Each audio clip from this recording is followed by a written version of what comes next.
당신은 몇 번이나 계산기를 두드리며 잠 못 이루는 밤을 보냈나요? 수많은 기도를 드리고 눈물을 흘렸지만 아무것도 변하지 않았던 적이 몇 번이나 있었나요?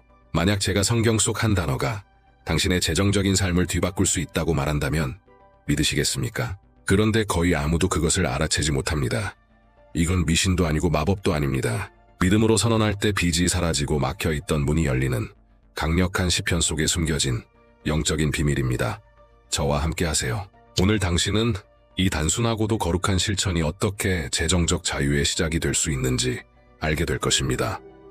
열심히 일하고 모든 걸 제대로 해도 재정적으로 늘 빠듯한 사람들 보신 적 있나요? 아무리 노력해도 상황은 나아지지 않고 고지서만 쌓여가고 돈은 들어오자마자 사라져버립니다.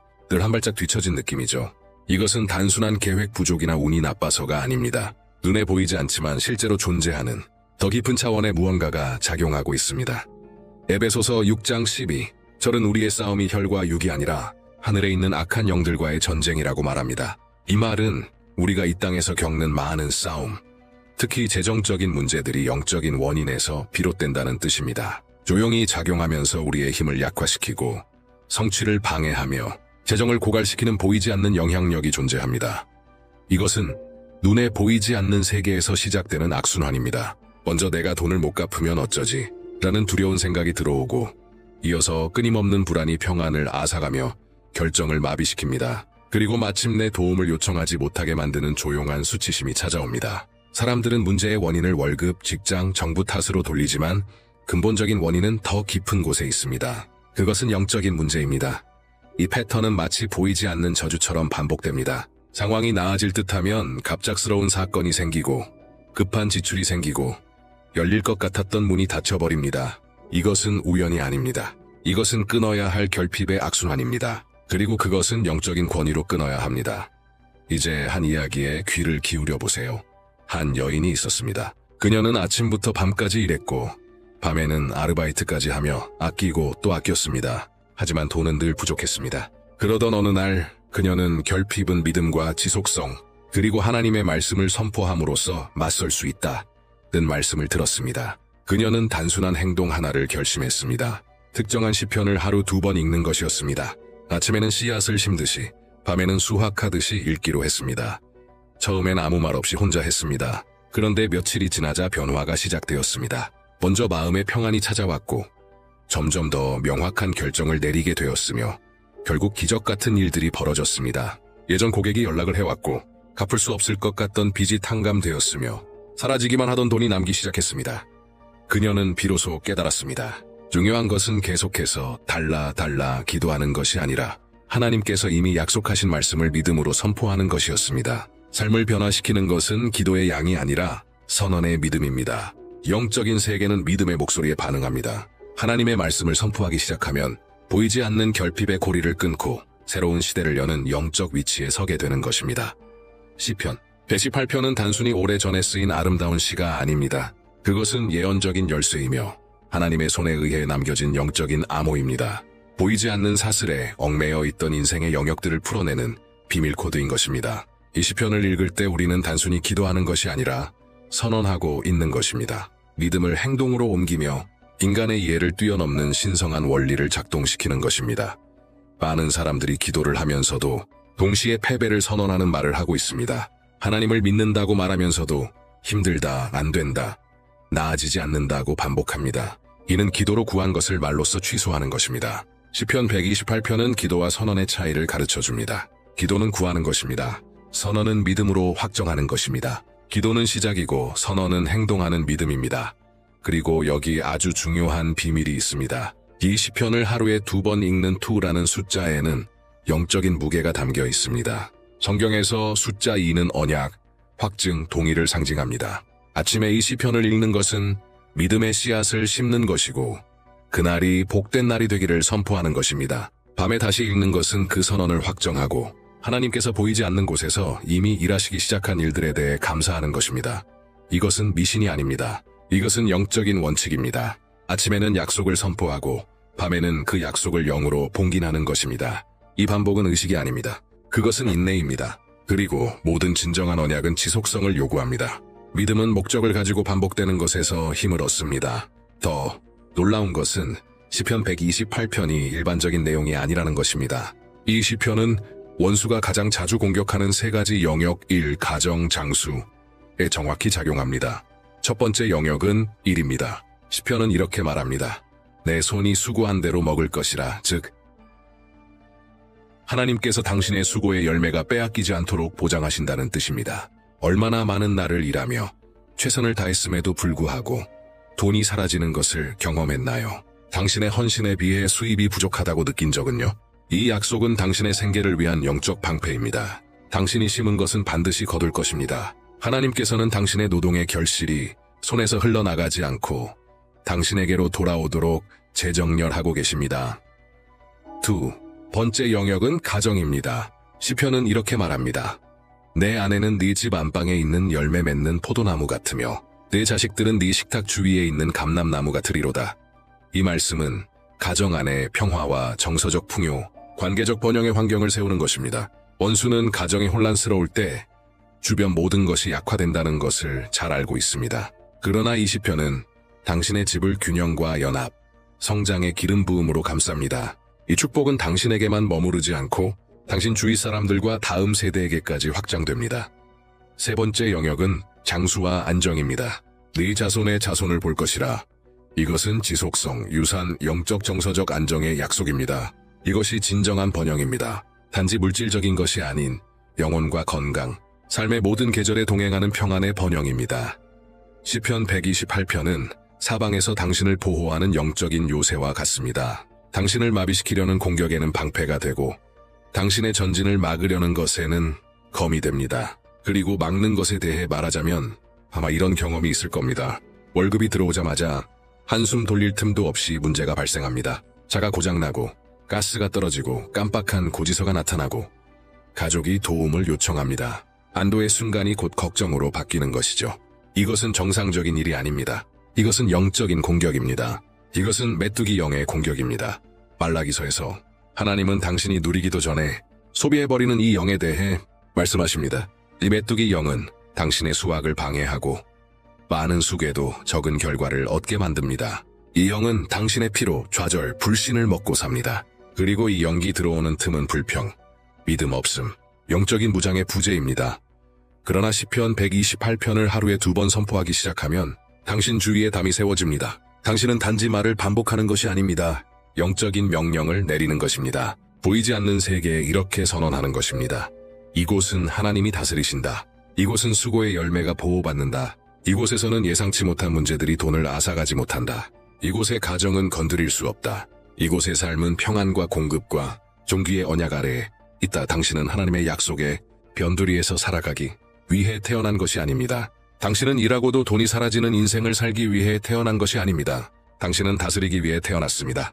다스린다는 것은 사치스럽게 사는 것이 아니라 주도권을 갖고 안정과 방향과 안전함을 갖는 삶을 의미합니다. 당신의 인생을 바라보며 들어오는 것이 낭비되지 않으며 가족이 보호받고 있으며 내일이 두려움의 이유가 아니라 소망의 이유가 되는 것, 그것이 바로 다스림입니다. 그리고 이 모든 것은 단순한 선택에서 시작됩니다. 매일 하나님이 당신에 대해 이미 하신 말씀을 선포하는 것입니다.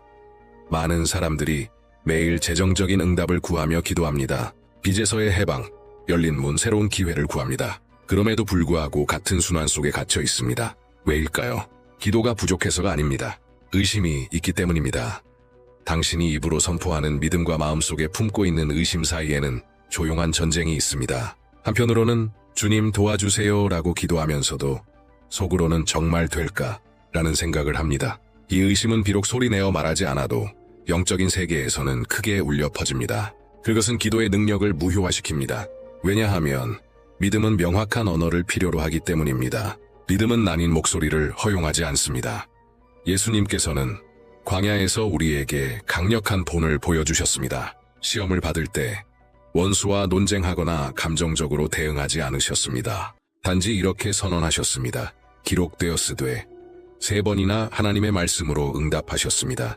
예수님은 침묵 속에서만 믿은 것이 아니라 권위 있게 말씀하셨습니다. 그러자 원수는 도망갔습니다. 이것은 우리에게 깊은 진리를 가르쳐 줍니다. 기적은 주머니에서 시작되지 않습니다.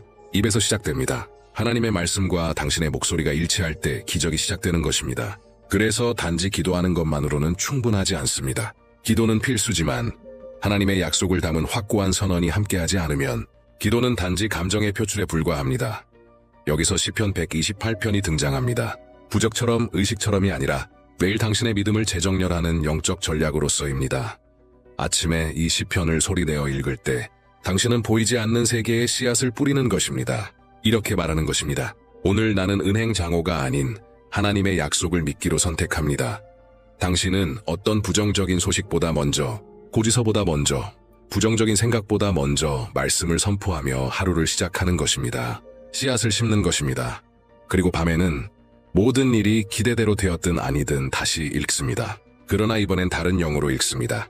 이제는 봉인하는 것입니다.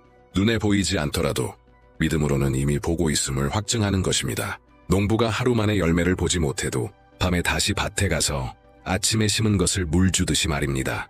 그렇다면 왜 꼭 소리 내어 읽어야 할까요? 당신의 입에는 영적인 권세가 있기 때문입니다. 그 말씀을 선포할 때 이미 존재하는 약속들이 활성화됩니다. 보이지 않는 세계에 나는 믿습니다. 라는 음성을 들려주는 것입니다. 믿음은 입술로 고백되어야 합니다. 침묵은 의심의 친구입니다. 믿음은 고백 속에서 자랍니다. 상상해보세요. 당신이 시편 128편을 소리내어 읽을 때마다 영의 세계에 새로운 길을 그리는 것입니다. 결핍이 힘을 잃는 길, 불안이 더 이상 결정을 지배하지 않는 길, 부족함이 더 이상 당신 삶의 리듬을 좌우하지 않는 길입니다. 이것은 신비주의가 아닙니다. 이것은 성경적 원리입니다. 하나님의 말씀은 살아있고 능력이 있습니다. 그리고 믿음으로 선포될 때 당신이 자는 동안에도 일합니다.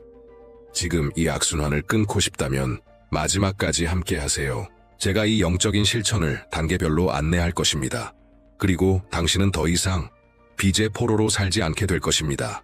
이것은 새로운 계절의 시작입니다. 결핍이 공급으로, 불안이 평안으로 바뀌는 계절, 그리고 당신의 입술이 하나님의 재정적 기적이 시작되는 문이 되는 계절입니다. 많은 사람들이 번영을 기부후와 동일시합니다. 하지만 하나님의 시각으로 보면 이 둘은 전혀 다릅니다. 부는 축적되고 드러나며 하루아침에 사라질 수도 있는 일시적인 것입니다.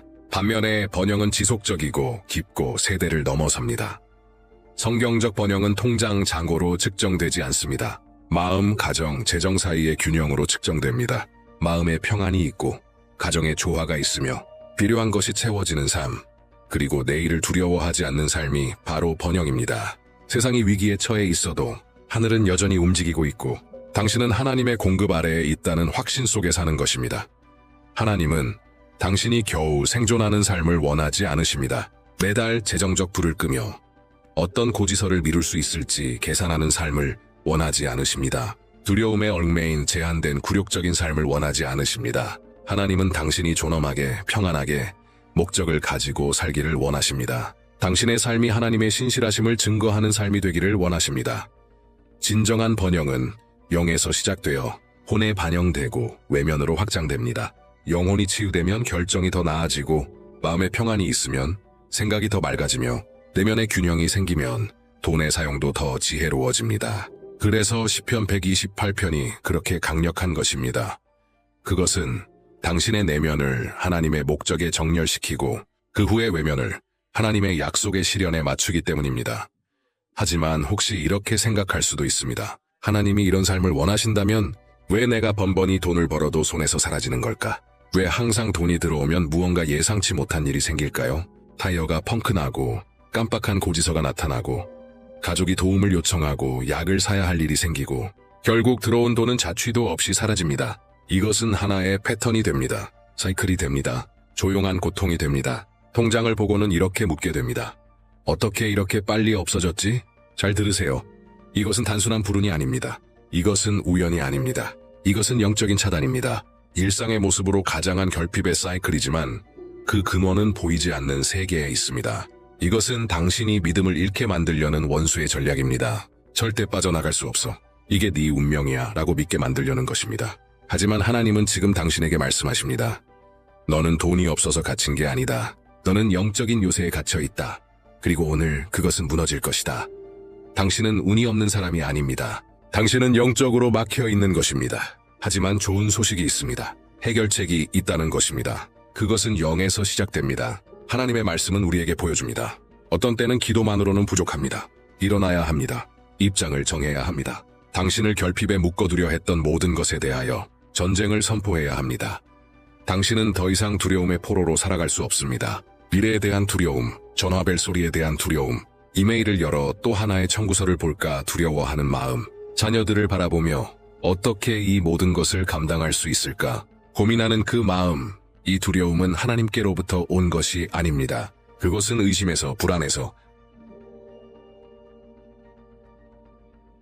말씀 위에 세워지지 않은 믿음의 부재에서 오는 것입니다. 하지만 이제는 입장을 정할 시간입니다. 오늘 당신은 당신의 목소리를 높일 것입니다. 더 이상 불평하지 않기 위해서, 더 이상 원망하지 않기 위해서가 아니라 선언하기 위해서입니다.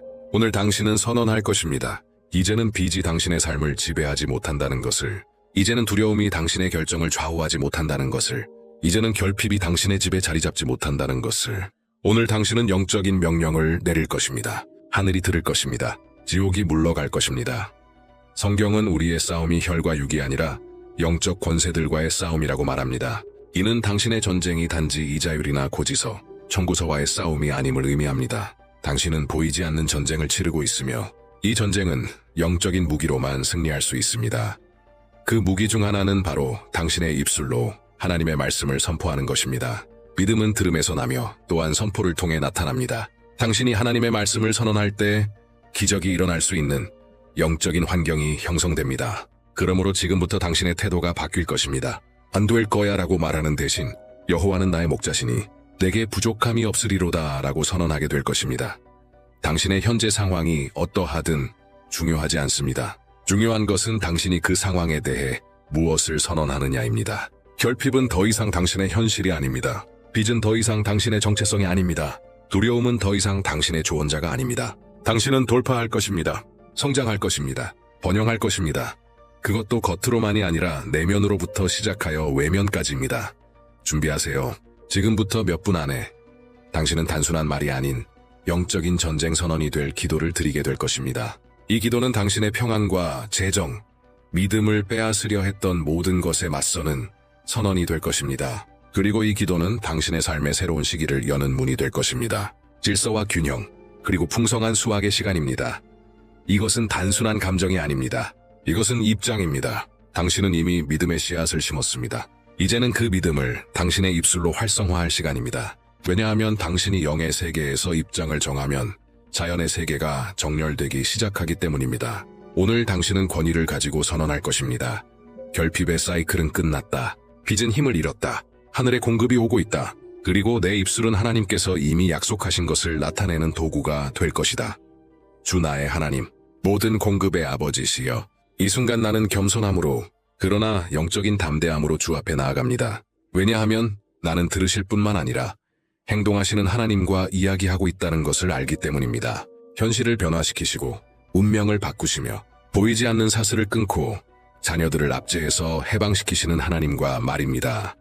아버지, 주의 말씀은 여호와를 경외하며 주의 길을 걷는 자가 복되다고 하셨습니다. 나는 오늘부터 그 자리에 서기로 선언합니다. 나는 주를 경외하기로, 주의 말씀에 순종하기로, 주의 약속을 신뢰하기로 선택합니다. 그러므로 나는 지금 예수님의 이름으로 시편 128편에 담긴 모든 축복을 내 삶과 내 가정과 내 재정 위에 활성화합니다. 내 손으로 수고한 대로 먹을 것입니다. 나는 믿음으로 반복합니다. 내 손으로 수고한 대로 먹을 것이다. 어떤 수고도 낭비되지 않을 것입니다. 어떤 에너지도 헛되지 않을 것입니다. 어떤 돈도 도둑맞지 않을 것입니다. 내 땀의 열매는 나에게 돌아올 것입니다. 곱절로 복된 모습으로 돌아올 것입니다. 주님, 나는 나를 억누르고 나의 평안을 빼앗고 나의 자존감을 깎아내리는 모든 빚을 지금 주의 제단 앞에 올려놓습니다. 나는 더 이상 피하지 않겠습니다. 나는 맞설 것입니다. 그리고 나는 믿습니다. 주의 능력은 어떤 마이너스 숫자보다 큽니다. 어떤 은행보다 크고, 어떤 신용 등급보다 크고, 어떤 인간의 시스템보다 큽니다. 나는 지금 주의 능력을 부릅니다. 모든 고지서 위에, 모든 청구서 위에, 나를 묶고 있는 모든 계약 위에 주의 손이 임하게 하소서. 결핍이 있는 곳에 공급을, 혼란이 있는 곳에 질서를, 수치가 있는 곳에 갑절의 영광을 부어주소서. 나는 예수님의 이름으로 결핍의 멍에를 거부합니다. 나는 빈곤의 사고방식을 거부합니다. 나는 은행 앱을 여는 것이 두려운 그 마음을 거부합니다. 그리고 나는 선언합니다. 오늘부터 내 생각은 주의 진리로 새롭게 될 것입니다. 나는 상속자입니다. 나는 자녀입니다. 나는 복받은 사람입니다. 더 이상 영적인 거짓처럼 살지 않을 것입니다. 나는 아버지의 약속을 믿는 자로서 살 것입니다. 모든 악한 영향력, 모든 보이지 않는 올가미, 모든 손실의 사이클, 모든 재정적 실패의 반복. 나는 지금 예수의 이름의 권세로 그것들을 끊습니다. 권세로 그것들을 끊습니다. 세상은 말합니다. 열심히 일하면 부자가 된다. 하지만 열심히만 해서는 고작 월급 이상의 삶에 머물 뿐이라는 것을 우리는 안다. 그렇게 발버둥 쳐도 손에 쥔 것은 늘 부족하고 마음은 피로에 지치며 꿈은 잊힌다. 이 소개의 공간은 당신에게 묻습니다. 왜 그토록 많은 사람이 노력하는데도 부자가 되지 못하는 걸까? 왜 가난한 사람이 열심히 일하면 부자가 되는 일이 드물까? 정답은 마음의 방향이 없기 때문이다. 마음이 없는 힘은 폭발조차 못하고 힘이 없는 마음은 길을 찾지 못한다. 우리는 지금 정신과 태도의 패러다임의 전환점 앞에 서 있다. 이제는 단지 수고만이 아니라 전략적으로 의식적으로 마음을 훈련하는 시대다. 이 영상의 첫걸음은 단지 일만 하는 여성이나 남성이 아니라 자신의 내면을 깨어있게 세우는 리더가 되는 것이다. 마음의 분명한 목적이 깃들 때 노력은 힘이 되고 결정은 도약이 되고 삶은 푸푸로 향기롭게 열리기 시작한다. 이제 마음에게 지휘봉을 돌릴 시간이다. 그리고 그 시작은 당신의 선택에 달렸다. 다음 챕터로 넘어갈 준비가 되었는가? 많은 이들은 운을 기다립니다. 언젠가 좋은 기회가 찾아올 거라 믿습니다. 복권, 상속, 누군가의 도움. 하지만 현실은 그 반대입니다. 기다림은 우리를 굳게 묶어두고 삶의 핸들을 남의 손에 넘기게 만듭니다. 나폴레온 힐은 말했습니다. 당신의 운명을 지배하는 자는 오직 당신의 정신이다. 정신은 단순한 생각이 아니라 우주의 법칙을 부르는 진동입니다. 당신이 어떤 명령을 마음속에 고정시키느냐에 따라 당신의 삶은 그 궤도를 따라 움직입니다. 기다림은 불을 부르지 않습니다. 명확한 결정과 정신의 지시가 있을 때 세상은 반응하기 시작합니다. 마음속에서 확실히 말해야 합니다. 나는 부자가 된다. 나는 풍요를 선택했다. 나는 자유를 창조한다. 이런 선언은 공허한 희망이 아닙니다. 그것은 정신의 방향이고 에너지의 흐름을 설계하는 언어입니다. 당신이 뇌에 명확한 목적을 심는 순간 그것은 모든 감각, 행동, 기회 인식을 바꾸기 시작합니다. 기다리는 자는 남의 선택에 인생을 맡기고 명령하는 자는 자신의 인생을 창조합니다. 오늘 당신은 어디에 서 있습니까? 기회의 문 앞에 서서 누군가 열어주기만을 바라고 있습니까? 아니면 스스로 문을 밀고 들어갈 준비가 되었습니까? 정신은 도구가 아닙니다. 정신은 조종석입니다. 당신의 손에 그 열쇠가 쥐어졌습니다. 당신이 하루 중 가장 자주 떠올리는 생각은 무엇입니까? 불안입니까? 부족함입니까? 아니면 가능성과 풍요입니까? 나폴레온 힐은 평생에 걸쳐 하나의 진리를 반복했습니다. 부는 외부에서 오지 않는다. 부는 정신에서 먼저 시작된다. 이 말은 단순한 동기부여가 아니라 수백 명의 성공한 인물들을 인터뷰한 끝에 도출한 통찰의 정수입니다. 금이라는 단어를 마음에 품는 것, 그것은 돈 그 자체를 의미하지 않습니다. 그것은 가치, 기회, 가능성, 선택권, 그리고 자유를 상징하는 상징입니다. 부는 단순히 통장에 찍힌 숫자가 아니라 세상을 바라보는 관점의 변화입니다. 당신이 가난에 대해 생각할수록 당신의 언어, 행동, 기회, 인식, 선택은 그 빈곤한 진동을 중심으로 돌아갑니다. 그러나 당신이 매일같이 풍요에 대해 생각한다면 그것이 실제로 당신 계좌에 있든 없든 당신의 정신은 마치 나침반처럼 그 금의 방향으로 삶을 조정하기 시작합니다. 생각은 자석입니다. 당신이 내면에서 반복하는 생각은 마침내 외부에서 현실이 되어 돌아옵니다. 그것이 긍정적이든 부정적이든 우주는 그 진동에 응답할 뿐입니다. 그래서 진짜 부자들은 다르게 생각합니다. 그들은 문제를 보면서도 기회를 보고 지출을 하면서도 순환을 생각합니다. 그들의 정신은 금의 주파수에 고정되어 있기 때문입니다.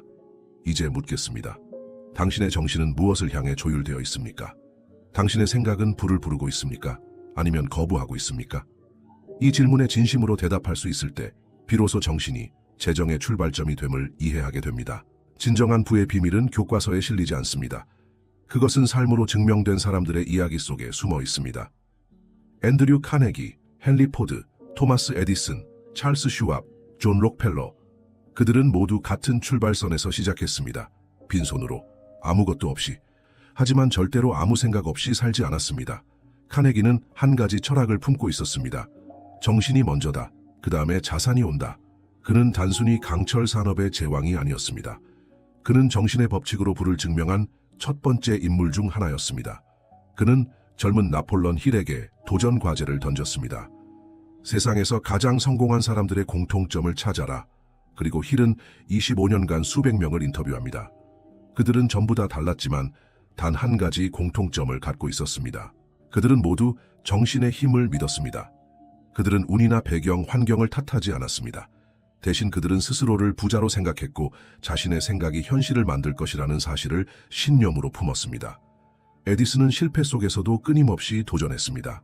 포드는 할 수 있다고 생각하는 사람이 결국 해낸다고 말했습니다. 슈왑은 조직의 에너지를 마음에서 시작되는 리더십으로 이끌었고 록펠러는 시장이 무너질 때조차도 기회를 보았습니다. 이들은 모두 자신의 정신을 훈련시키는 데 인생을 걸었습니다. 그들에게 불안 숫자가 아니라 정신의 깊이, 생각의 명료함, 그리고 의지의 지속성이었습니다. 이 장면을 기억하십시오. 가난 속에 태어나 부유함을 상상하고 그 상상을 행동으로 옮긴 사람들. 그들은 선택받은 사람이 아니라 스스로를 선택한 사람들이었습니다. 그리고 이제 질문은 당신에게 돌아옵니다. 당신은 어떤 생각을 선택하고 있습니까? 당신의 분은 지금 그 생각의 수준에 멈춰 있습니다. 모든 바람은 강력합니다. 하지만 정해진 방향이 없는 바람은 아무것도 움직이지 않습니다. 그리고 대부분의 사람들은 풍요를 원하면서도 정확히 얼마나, 왜, 언제까지라는 질문에는 침묵합니다. 나폴레옹 힐은 단호했습니다. 명확하게 결정하지 않으면 당신은 가난을 선택한 것이다. 그가 말하는 가난은 단지 돈이 없는 상태가 아닙니다. 자신의 인생을 명확하게 그리지 못하는 무기력의 상태를 뜻합니다. 왜 명확한 목표가 필요한가요? 그것은 정신을 지시하는 유일한 언어이기 때문입니다. 모호한 목표는 모호한 결과를 만듭니다. 그리고 우주는 모호한 진동에 명확한 응답을 주지 않습니다. 가난은 종종 외부 요인이 아니라 내면의 혼란, 망설임, 불분명함에서 시작됩니다. 명확한 목표를 세우는 순간 당신의 뇌는 자동으로 방향을 탐색하기 시작합니다. 기회를 인식하고 행동을 조율하며 당신을 그 지점으로 끌어가는 힘이 작동됩니다. 정확한 수치를 말해보세요. 정확한 날짜를 떠올려보세요. 정확한 이유를 적어보세요. 그 순간 당신의 꿈은 더 이상 환상이 아닙니다. 그것은 계획이 됩니다. 그리고 계획은 현실을 창조하는 설계도입니다. 생각은 씨앗이고 결정은 뿌리입니다. 결정을 내리지 않는다면 아무것도 자라지 않습니다. 지금 당신이 살아가는 방향은 당신이 내린 혹은 내리지 않은 결정의 결과입니다. 질문은 단순합니다. 당신은 무엇을 선택했습니까? 그리고 그것은 얼마나 명확합니까? 당신은 자신이 정말 부유해질 수 있다고 믿습니까? 아니, 단순히 될 수도 있다는 희망이 아니라 그 가능성을 이미 내면에서 결정한 상태입니까? 나폴레옹 힐은 반복해서 말했습니다. 믿음은 창조의 출발점이다. 아무리 큰 욕망이 있어도 그것을 실현할 수 있다는 믿음이 없다면 그 욕망은 공중에 떠있는 안개에 불과합니다. 믿음이란 눈에 보이지 않지만 그 부재는 행동으로 드러납니다. 믿지 않는 사람은 주저하고 미루고 계속해서 외부의 허락과 보장을 기다립니다. 반면 믿는 사람은 보이지 않아도 움직입니다. 왜냐하면 그의 정신은 이미 실현된 상태를 살고 있기 때문입니다. 믿음은 단순한 희망이 아닙니다. 믿음은 내면의 현실입니다. 그리고 정신은 그 내면의 현실을 바깥으로 투영합니다. 부유한 사람들은 실제로 돈을 얻기 전에 먼저 부유한 정체성을 내면에 심었습니다. 그들은 말합니다. 나는 될 것이다가 아니라 나는 이미 그 방향으로 가고 있다. 믿음은 에너지를 결정합니다. 당신의 말투, 눈빛, 계획, 실행력 모두 그 믿음의 강도에 따라 조율됩니다. 그리고 세상은 믿음을 가진 자에게 길을 열어줍니다. 이제 물어봅니다. 당신의 믿음은 얼마나 단단합니까? 당신의 생각은 당신이 가난할까봐 두려워하는 믿음입니까? 아니면 당신이 부유할 수밖에 없다는 내면의 확신입니까? 믿음은 생각보다 먼저 움직입니다. 믿음은 말보다 먼저 설계합니다. 믿음이 없으면 아무리 행동해도 무의미합니다. 모든 부의 여정은 하나의 믿음에서 시작됩니다. 나는 가능하다. 이 문장이 당신의 삶을 어디까지 데려갈 수 있을지 그 믿음이 보여줄 것입니다. 부는 갑자기 생기지 않습니다. 그것은 생각의 토양에 심겨진 씨앗처럼 자라나는 것입니다. 하지만 대부분의 사람들은 그 씨앗 대신 매일같이 부족함과 두려움의 잡초를 심고 있습니다. 나는 여유가 없어. 이 세상은 돈 벌기 어려웠지. 부자가 되려면 운이 좋아야 해. 이러한 말들은 그냥 푸념이 아닙니다. 그것은 무의식을 훈련시키는 명령어입니다. 그리고 무의식은 저항 없이 그 말에 복종합니다. 나폴레옹 힐은 단언했습니다. 당신이 반복해서 말하는 모든 생각은 당신의 현실이 된다. 그는 부정적인 언어의 힘을 누구보다도 경계했습니다. 왜냐하면 언어는 마음의 방향을 정하고 마음은 삶의 궤도를 결정하기 때문입니다. 그러므로 부자가 되기를 원한다면 당신의 말부터 정화해야 합니다. 나는 가능하다. 나는 풍요를 향해 가고 있다. 나는 가치를 창출할 수 있다. 이러한 문장은 씨앗입니다. 하루아침에 열매를 맺지는 않지만 꾸준히 심어지고 물을 줄 때 내면의 토양에서 새로운 믿음과 행동이 자라납니다. 그리고 그 믿음은 당신의 눈에 새로운 기회를 보게 하고 당신의 입에서 새로운 말이 나오게 하며 당신의 행동에 새로운 강도를 부여합니다. 지금 당신이 매일 사용하는 말, 그것이 당신의 미래를 결정하고 있습니다. 말이 바뀌면 생각이 바뀝니다. 생각이 바뀌면 신념이 바뀝니다. 신념이 바뀌면 현실이 바뀝니다. 그러니 먼저 물어보십시오. 나는 어떤 씨앗을 심고 있는가? 그리고 그 씨앗은 풍요를 향하고 있는가? 말은 지나가는 소리가 아닙니다. 그것은 잠재의식에 직접 들어가 명령을 내리는 도구입니다. 그리고 잠재의식은 그 명령이 사실인지 아닌지를 구분하지 못합니다. 그저 반복되는 말을 진실로 받아들입니다. 이것이 나폴레옹 힐이 강력한 선언탄을 강조한 이유입니다. 그는 말했다. 당신의 목표를 말로 선언하라. 그리고 그것을 매일 2번 소리내어 반복하라. 왜 2번일까요? 아침과 밤, 우리의 뇌는 감정이입에 가장 민감한 시간입니다. 이때 뱉는 말은 곧 정신의 토대가 됩니다. 이제 상상해보세요. 당신이 매일 아침 눈을 뜨자마자 이렇게 말한다면 나는 매달 2만 달러를 창출하는 능력을 키우고 있다. 나는 2025년 12월 31일까지 경제적으로 자유로워진다. 나는 내 재능으로 세상에 가치를 주고 그 대가로 풍요를 받는다. 이 말은 처음에는 어색하게 느껴질 수 있습니다. 하지만 반복할수록 그것은 당신의 정체성이 됩니다. 그리고 정체성은 행동을 바꾸고 행동은 현실을 바꿉니다. 사람들은 종종 이렇게 묻습니다. 말한다고 정말 바뀌나요? 그 질문 뒤에는 말을 진심으로 한 적 없는 경험이 숨어 있습니다. 입술로만 읊조린 말은 힘이 없습니다.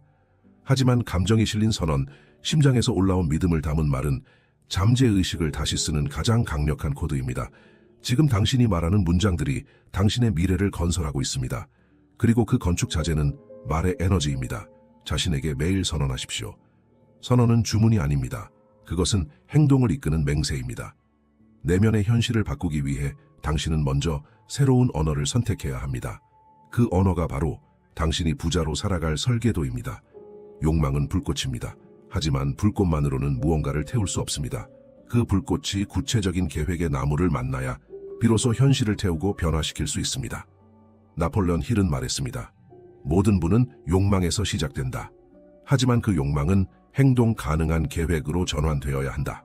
그리고 그는 욕망을 돈으로 바꾸기 위한 정확한 6단계를 남겼습니다. 첫째, 당신이 원하는 금액을 정확히 명시하라. 막연하게 부자가 되고 싶다는 말은 잠재의식에게 아무런 명령이 되지 않습니다. 나는 월 10,000달러를 번다. 나는 내 집을 완전히 상환한다. 수치가 있어야 에너지가 집중됩니다. 둘째, 당신이 그 돈을 위해 무엇을 줄 것인지 정하라.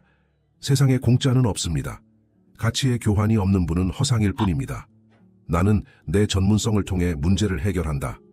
나는 지식을 나누고 그 대가로 수익을 창출한다. 무엇을 제공할 것인지 선언하는 것이 핵심입니다. 셋째, 당신의 목표를 달성할 날짜를 정하라. 기한 없는 목표는 꿈일 뿐입니다. 시간은 에너지를 집중시키는 도구입니다. 기한이 있을 때 마음은 집중하고 행동은 명확해집니다. 넷째, 계획을 세우고 즉시 행동을 시작하라. 완벽한 계획을 기다리다가는 영원히 출발하지 못합니다. 계획은 실행 속에서 정교해지고 행동은 믿음을 키워줍니다.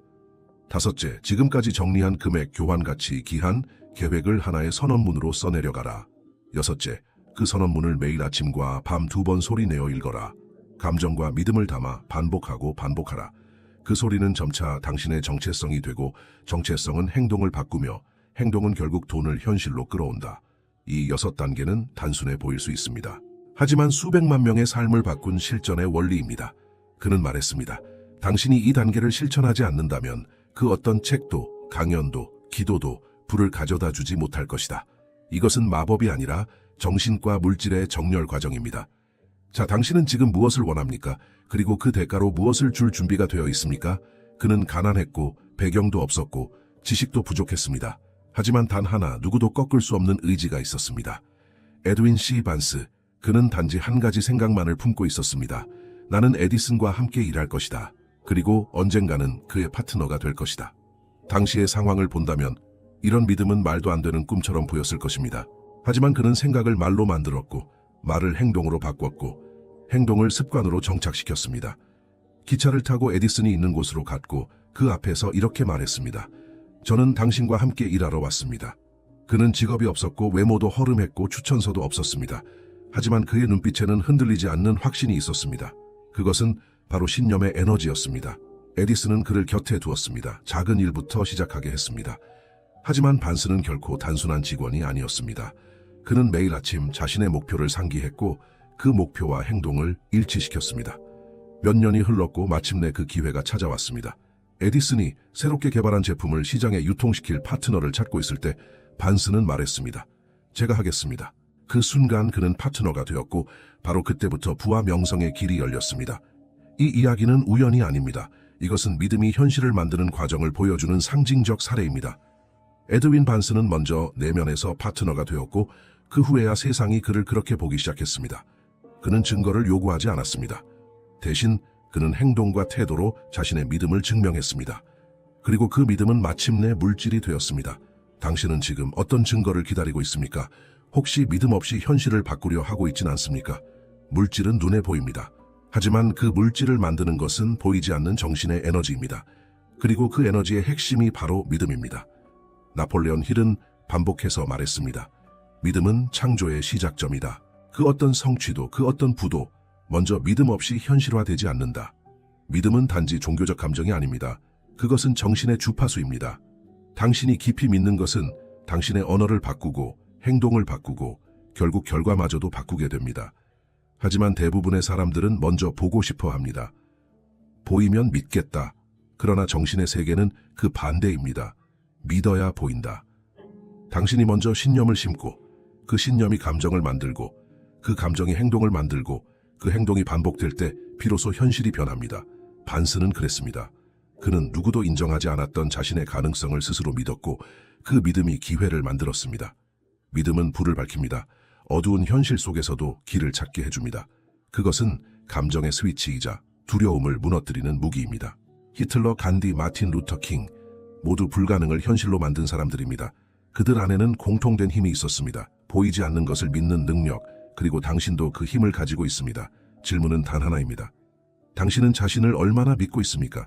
자신을 의심하는 그 한 줄기의 생각이 당신의 길을 막고 있다면 그것은 단순한 감정이 아니라 자기 암시의 독이 뿌리 내린 것입니다.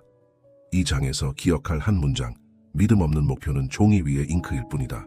당신이 매일 반복해서 말하는 말, 당신이 자신에게 조용히 속삭이는 생각, 그 모든 것이 잠재의식에 저장됩니다. 그리고 잠재의식은 묻지 않습니다. 그것이 진실인지 아닌지 따지지 않습니다. 그저 당신이 반복하는 것을 믿고 실행할 뿐입니다. 나폴레온 힐은 말했습니다. 잠재의식은 정원의 흙과 같다.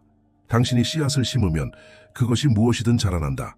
잡초를 심든 꽃을 심든 잠재의식은 구분하지 않는다. 당신이 나는 가난하다고 말하면 그 말은 뿌리 내리고 그 말은 감정이 되고 그 감정은 선택이 되고 그 선택은 결국 가난을 현실로 만든다. 반대로 당신이 나는 부유하다고 믿고 말할 때 잠재의식은 당신의 행동을 그 믿음에 맞춰 재구성하기 시작한다. 그 믿음에 맞는 사람, 기회, 결정이 서서히 끌려오기 시작하는 것이다. 잠재의식은 강력하다. 그러나 그 힘은 당신이 무엇을 심느냐에 따라 당신을 올릴 수도 있고 무너뜨릴 수도 있다. 이것이 바로 자기 암시의 힘이다. 당신이 매일 아침과 밤으로 반복해서 말하는 선언이 당신의 신경망을 바꾸고 당신의 신념을 재구성하고 그 신념이 삶의 토대를 다시 쓰게 된다. 의심은 잡초고 확신은 씨앗이다. 당신이 무심코 반복하는 말들이 당신의 정원을 결정하고 있다는 사실을 잊지 말라. 지금 이 순간에도 당신은 잠재의식에 무언가를 심고 있다. 질문은 이것이다. 당신은 무엇을 잘하게 하고 있는가? 불을 향한 여정을 막는 가장 강력한 힘은 바깥에 있지 않습니다. 그것은 당신 안에 있는 작고 조용한 그림자, 바로 두려움입니다. 나폴레온 힐은 두려움을 위대한 마비의 씨앗이라 불렀습니다. 그는 수천 명의 성공자들과 실패자들을 분석하며 공통된 원인을 발견했죠. 바로 세 가지 두려움, 가난에 대한 두려움, 비판에 대한 두려움, 질병에 대한 두려움. 이 세 가지는 눈에 보이지 않지만 결정의 순간의 속삭입니다. 너는 충분하지 않아. 그건 위험해. 남들이 뭐라고 할까? 이 속삭임은 당신의 손을 묶습니다. 기회를 피하게 만들고 창조 대신 타협을 선택하게 합니다. 두려움은 실패보다 강합니다. 왜냐하면 실패는 배움이 되지만 두려움은 시도조차 하지 않게 만들기 때문입니다. 히틀러조차 대중을 통제할 때 두려움을 가장 강력한 무기로 사용했습니다. 그러나 힐은 이렇게 말했습니다. 두려움은 신념으로 무력화된다. 당신이 믿음으로 말하고 믿음으로 행동하고 믿음으로 선택할 때 두려움은 사라진다. 두려움은 결코 사라지지 않습니다. 그러나 작아지게 할 수는 있습니다. 그 방법은 단 하나. 그 두려움 속으로 걸어 들어가는 것. 매일 작은 행동으로 의심을 무시하며 전진할 때 당신은 두려움을 따르는 사람이 아니라 두려움이 당신을 따르게 만드는 존재가 됩니다. 이 장의 핵심은 간단합니다. 두려움은 당신을 막을 수 없습니다. 오직 당신이 두려움을 믿을 때만 그것은 현실이 됩니다. 당신이 어떤 미래를 상상하든 그 미래는 생각 속에만 있으면 절대로 현실이 되지 않습니다. 부는 기다림을 보상하지 않습니다. 행동하는 자에게만 반응합니다. 나폴레온 힐은 수많은 사례에서 같은 패턴을 발견했습니다. 그들은 모두 완벽하지 않은 상황에서 행동했다는 점, 계획이 완벽해서가 아니라 결단이 명확했기 때문에 세상은 길을 열기 시작했습니다. 많은 사람이 꿈을 꿉니다. 하지만 그 꿈을 하루만 늦추면 그 늦춤은 습관이 되고 그 습관은 나중에 포기로 이름을 바꿉니다. 행동은 두려움을 무너뜨리는 가장 빠른 방법입니다. 머릿속에서 아무리 긍정적으로 외쳐도 행동이 없다면 잠재의식은 메시지를 받아들이지 않습니다. 왜냐하면 행동만이 당신의 믿음을 증명하는 진짜 언어이기 때문입니다. 그리고 중요한 것은 행동은 크지 않아도 된다는 것입니다. 단지 계속해서 움직이는 것, 하루 1mm라도 나아가는 것, 그 작은 전진이 거대한 자기 확신을 만들고 마침내 세상이 당신을 다시 보기 시작합니다. 행동이 당신의 에너지를 바꾸고 행동이 당신의 파장을 높이고 행동이 기회를 향해 당신을 맞춤형으로 만들어갑니다. 말보다 먼저 움직이세요. 완벽보다 먼저 시작하세요. 결단이 만든 첫 걸음이 당신을 부의 흐름 안으로 데려갈 것입니다. 부는 단 한 번의 결심이나 갑작스러운 행운으로 이루어지지 않습니다. 부는 습관입니다. 그리고 그 습관은 매일의 작고 반복적인 선택에서 자라납니다. 나폴레온 힐은 말했습니다. 성공은 한 번의 결단이 아니라 그 결단을 매일 재확인하는 반복이다. 하루에 단 몇 분 당신의 목표를 다시 말하고 그 감정을 다시 느끼고 그 이유를 다시 떠올리는 일. 이 단순해 보이는 훈련이 잠재의식을 다시 훈련시키는 강력한 기제입니다. 당신의 뇌는 습관을 통해 현실을 조정하고 기회를 인식하며 행동을 자동화합니다. 성공한 사람들을 보세요. 그들은 모두 자신만의 리듬을 가지고 있습니다. 명상, 선언문 낭독, 독서, 운동, 매일 반복하는 자신만의 의식. 이 습관들이 그들을 중심에 있게 하고 세상의 소음 속에서도 방향을 잃지 않게 합니다. 부자가 되고 싶다면 먼저 부자의 리듬과 호흡을 가져야 합니다.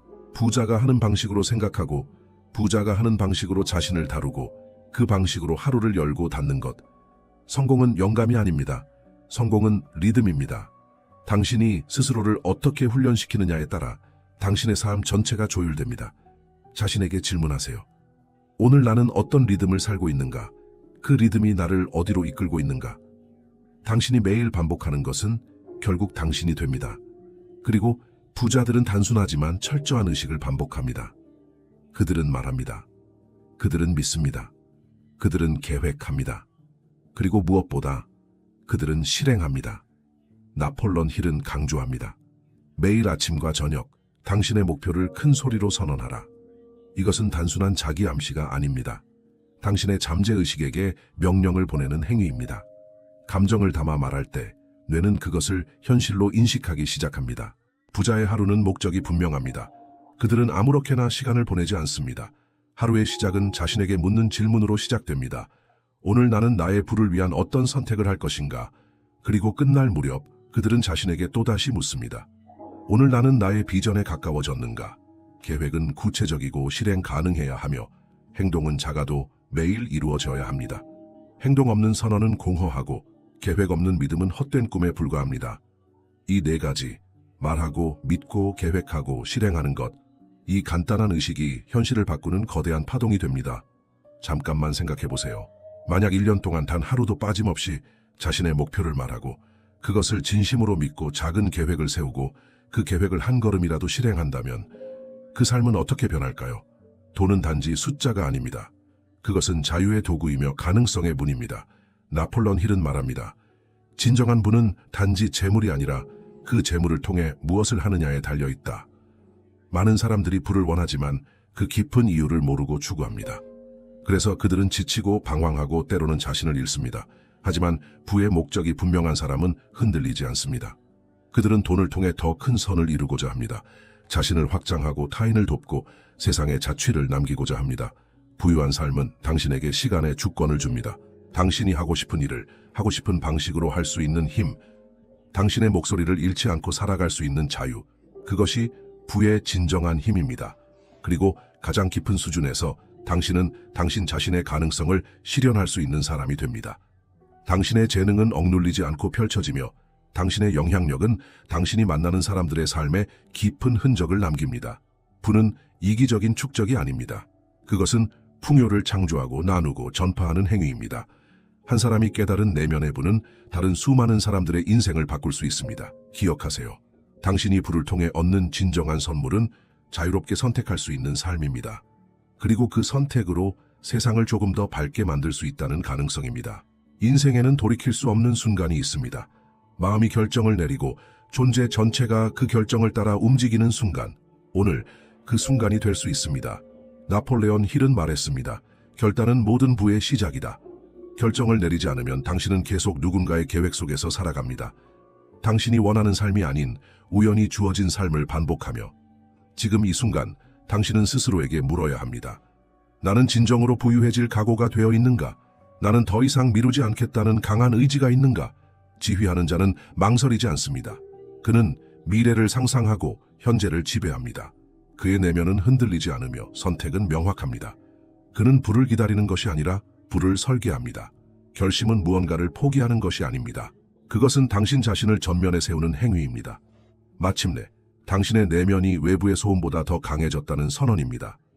당신이 내리는 지금 이 결정이 당신의 다음 10년, 20년 혹은 평생의 삶을 바꿀 수 있습니다. 부는 행운이 아닙니다. 부는 결심입니다. 결심은 습관이 되고 습관은 정체성이 됩니다. 그리고 그 정체성이 결국 현실이 됩니다. 마지막으로 묻습니다. 당신은 명령할 것인가 아니면 또다시 기다릴 것인가? 지금 선택하십시오. 풍요로운 인생은 미루는 자가 아닌 결단하는 자의 몫입니다.